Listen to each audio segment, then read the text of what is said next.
chính chập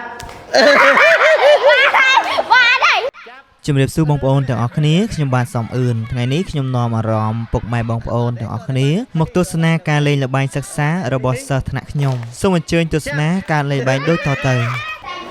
គេដៃមួយអូខេថ្ងៃហ្នឹងលោកគ្រូនាំនេះយើងលេងអំពីហ្គេមមួយដែលមានឈ្មោះថាចេញចូលចាប់អូខេអញ្ចឹងនេះយើងដឹងហើយថាហ្គេមហ្នឹងគេលេងម៉េចណា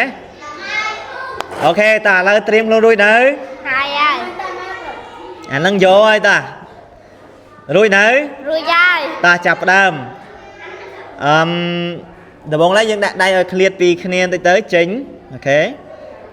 តែយើងចេញចូលចេញអេអីហងដាក់ដៃធ្វើអីចេញតាចេញចូល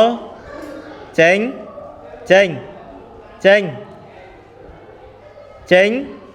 ចាប់បានហើយអត់ទេតើតែបាននឹង2តើបាននឹង2តើបានដៃនឹង2តើចាប់ផ្ដើមយើងចេញទៀតចូលហេចូលតាចូលចាប់បានវិញអត់បានទេបានចេញចូលចេញចូលចេញ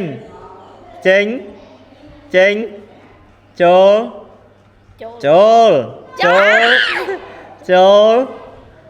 ចាប់